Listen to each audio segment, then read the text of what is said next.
As we know, after the end of Season 3, the Seven are currently facing a serious personnel crisis. Queen Maeve is believed to be dead. Starlight has spoken out against Vought and officially left the group.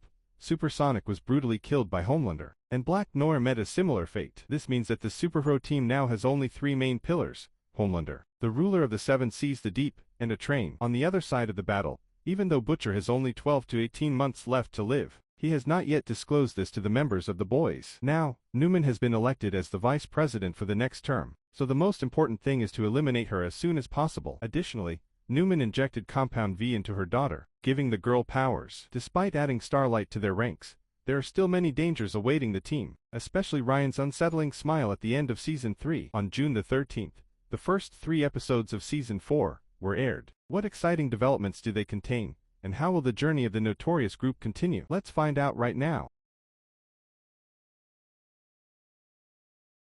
First and foremost, we cannot overlook Homelander, the Superman and main antagonist of the entire series. Despite his superior strength, it seems that in this installment, Homelander is also not immune to the approaching old age. In one scene, we see Homelander pick up a white hair, indicating that unlike his father, Soldier Boy, who does not age, Homelander is showing signs of getting older. Moreover, to reinforce the notion that this Superman is being worn down by time, the stylists responsible for his image have mentioned it. They're brushing the wrinkles out of the Dawn of the Seven, put VFX 9 mil over the budget.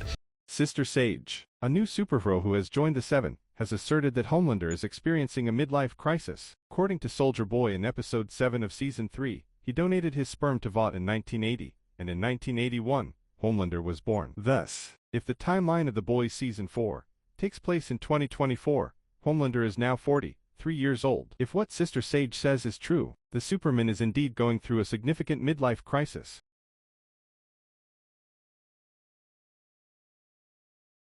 According to the World Health Organization, midlife crises include symptoms such as boredom, lack of confidence, feeling unsatisfied, nostalgia, and impulsive behavior. To analyze further, let's delve into some of Homelander's actions in the series. First, he does not truly feel satisfied with what he possesses. It's understandable, as he is always surrounded by sycophants, who never dare to tell the truth, which drives Homelander crazy and is the main reason why he recruited Sister Sage, the smartest person in the world according to the group. At the end of Episode 3, we once again witness the different personas within Homelander's psychotic mind. While in the previous season, only one persona conversed with him, there are now 3 different personas appearing. Nevertheless, all 3 personas agree that he needs to return home, or more precisely, to the laboratory where he was born and raised, if he wants to completely eliminate his humanity.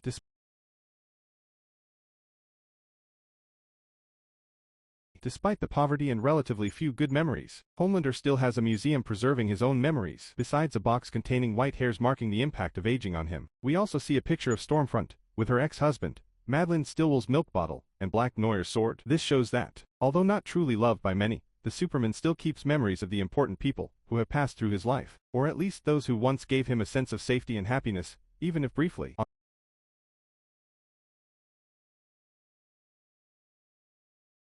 On the other side of the battle, Billy Butcher is equally as important as Homelander. However, his health is deteriorating increasingly severely. In addition to frequent fatigue and vomiting, Butcher also experiences hallucinations and talks to himself. It isn't until the end of Episode 1 that we discover his hallucinations are of Becca, his deceased wife. According to Homelander, Butcher has a large tumor in his brain, which is likely the main cause of his unwanted visions.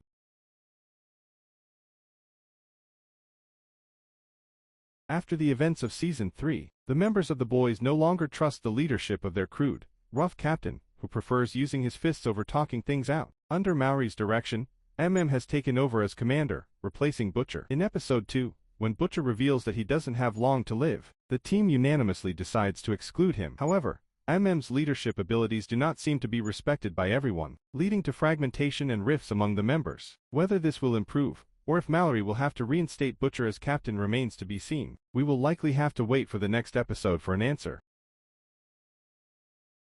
Another key figure we cannot overlook is Victoria Newman, who appears as the next term's vice president. In Gen V, a work directly related to the universe of the boys, Newman has the power to control anyone's blood through her eyes. However, in Season 4, we also see that she possesses strength and endurance far beyond what we previously imagined. According to Sia reports, concentrated acid is the substance that can restrain her. Therefore, in Episode 1, Frenchie and Kimiko sneak into a room to swap out her eye drops with a vial containing acid, aiming to damage her eyes and limit her powers. However, it seems there was a mistake in the intelligence, as when Huey pours the entire vial of acid on Newman, it does not harm her. Even when Butcher shoots her point blank in the head, the bullet is deflected. This means Newman has powers far beyond the simple understanding of the boys, and their plan to eliminate her must be put on hold for now.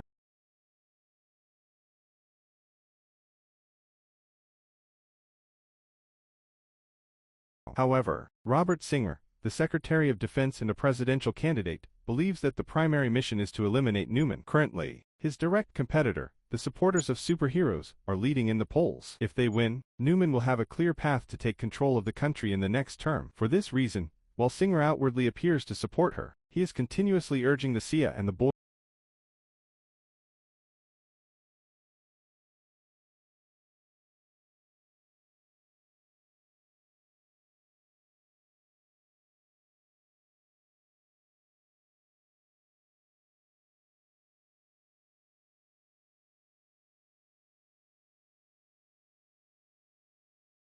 There is one character whose return fans are eagerly anticipating, Black Noir. It is known that the ninja died in Season 3 after being killed by Homelander, so when he appeared in the trailer, many rumors suggested he might still be alive. On the other hand, some fans believe that this is just a body double of Black Noir, and that the person is Sam Reardon, a character who appeared in the series Gen V. However, it seems all these predictions are wrong, as the body double of Black Noir is a completely different person. He speaks a lot and often appears confused by Homelander's orders. When he tries to strike up a conversation with a train, he said, "I've never actually murdered anyone before. Does Homelander make us kill people like a lot?"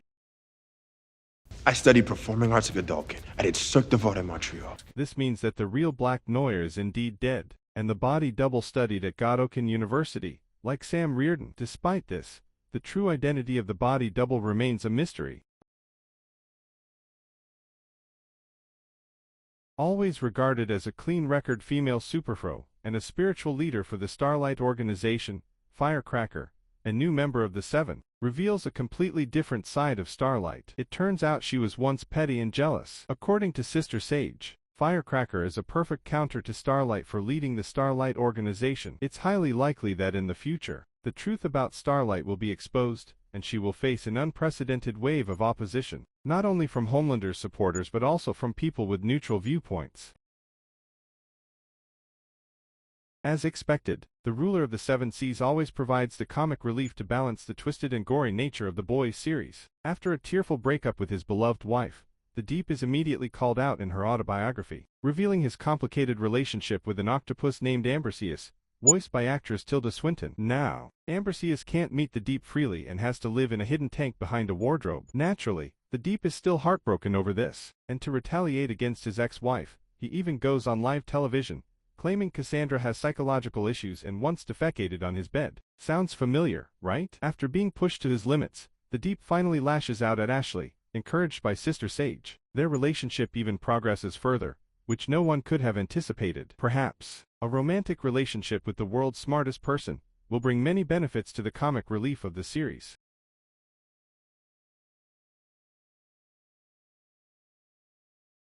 The fourth season of The Boys introduces Joe Kessler, a CIA agent and Butcher's former comrade. According to many comic fans, this character might be based on Howard Kessler, the longtime CIA contact for the Boys. While it's not clear exactly how Joe Kessler will impact Season 4, he, like Butcher, hates superheroes and wants to eliminate them all. To do this, Joe and Butcher initially plan to sedate Ryan, and then convince him to turn against his father. However, as usual, Butcher disrupts the plan at the last minute, leaving Joe very unhappy. One of the theories circulating among international fans is that Joe might initially ally with Butcher and even find a cure for the former leader of the Boys. However, after their differing viewpoints cause tension, they might transition from friends to foes. If this happens, Season 4 will witness the confrontation of three different factions, signaling a more intense and brutal battle than ever before. Contrary to most audience predictions at the end of Season 3, expecting Ryan to become a replica of Homelander, by Season 4, the boy has undergone a clear psychological shift, realizing that Homelander and Vought have views misaligned with humanity. Ryan is uncomfortable with superheroes abusing their power and killing innocent people. Despite his love for his father, the rift between him and Homelander is becoming more apparent. His conversation with Butcher in the third episode highlights Ryan's complex inner turmoil. Based on this, it can be speculated that under Homelander's pressure, Ryan will quickly seek to escape back to Butcher and Mallory. However, Joe continually tries to entice Ryan to lead the movement against Homelander, and Butcher may fail in keeping him away from the inevitable battle.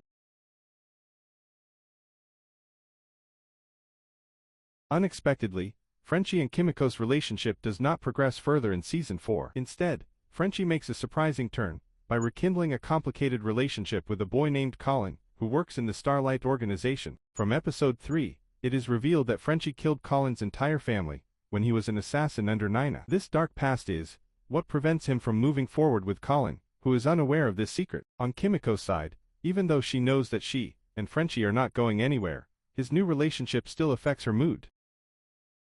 It seems that borrowing, remixing, and adding a bit of satire to superhero films has become a signature of the boys. In the scene where Butcher meets Homelander again, the superhero discovers that Butcher does not have much time left to live and might have said, It's too bad. We're not gonna have that last dance together. The Last Dance is the official title of Venom 3, which released its trailer not long ago. Furthermore, when Kimiko is attacked by Newman's daughter and has her arm torn off, she quickly regrows a tiny baby-like arm, reminiscent of a scene from Deadpool in 2016. If you pay close attention, you'll see that Starlight's flying and landing style is very similar to Iron Man from the MCU. Additionally, Robert Singer's Superhero Regulation Law easily brings to mind the Superhero Control Act from the MCU.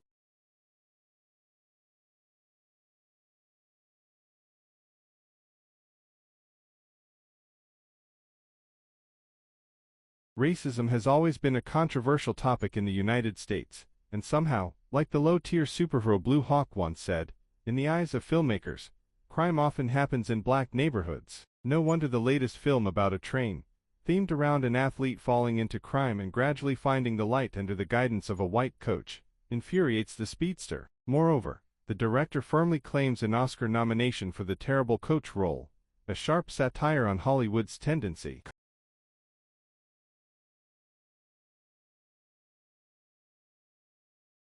Contrary to the Seven's narrative about saving countless people, these are merely edited clips to look like rescue missions. A train's brother confirms that there was no threat, and a train has never actually saved anyone. Vought even organizes training sessions to help their stars appear heroic on camera. Of course, accidents can happen during these scenes, like when a stunt coordinator and actor was accidentally killed by Ryan during a rescue scene. But that's a minor issue, as the real goal is to make people believe they are protected in a chaotic society. This highlights the dark side of media, showing that what we see on social media may not be the truth. Vaught's unexpected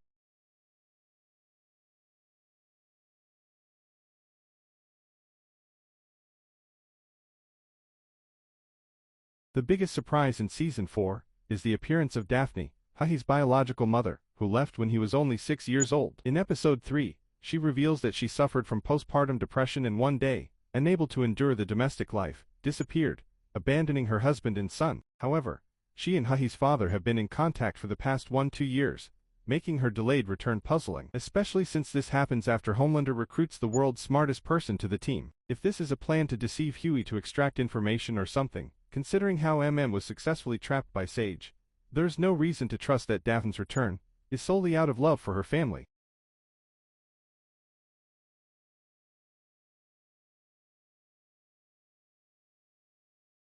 Robert Singer's statement recalls the event that shook America on January 6, 2021, when the Capitol fell during a riot. Joe Biden became the 46th President of the United States, but the election process was far from peaceful. At 2 p.m. on January 6, the protesters stormed the Capitol, breaking in and occupying the chambers where the vote count was happening. This resulted in at least one death and many arrests. Hence, the filmmakers left an Easter egg from the end of Season 3, showing a man dressed like Jacob Chansley, one of the leaders of the January 6 riots, who was later sentenced to prison.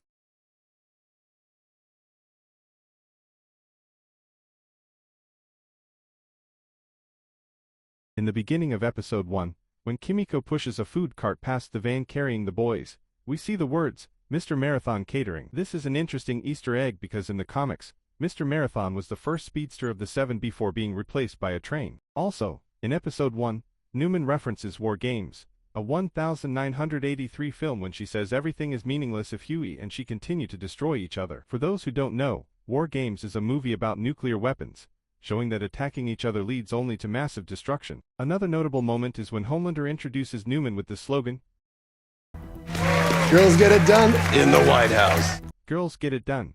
originally appearing in Season 2 when Vought introduced Stormfront to the Seven. The show also includes countless nods to superheroes from the comics, as seen in the scene with the board behind Ashley, featuring names like Talon, Hyperion, and Dognet. Additionally, the boys' universe maintains its strong connection with Gen V by showing Polarity, Andre's father, in an old movie poster. Furthermore, there's a gruesome scene involving Splinter, a superhero who can clone himself. This scene is strikingly similar to the Human Centipede. Finally, the game Ryan plays is just as interesting, a nod to Mortal Kombat, a fighting game known for its brutal finishers. Recently, Homelander became a playable character in the latest Mortal Kombat installment. With the deepening rift between Homelander and Ryan, and being suddenly expelled from the boys, the upcoming developments promise to be even crazier and more twisted. How many more shocking twists are waiting for us? Will Homelander's journey back home reveal anything more interesting? Share your theories in the comments, and we'll discuss them further. Until then, goodbye and see you next time.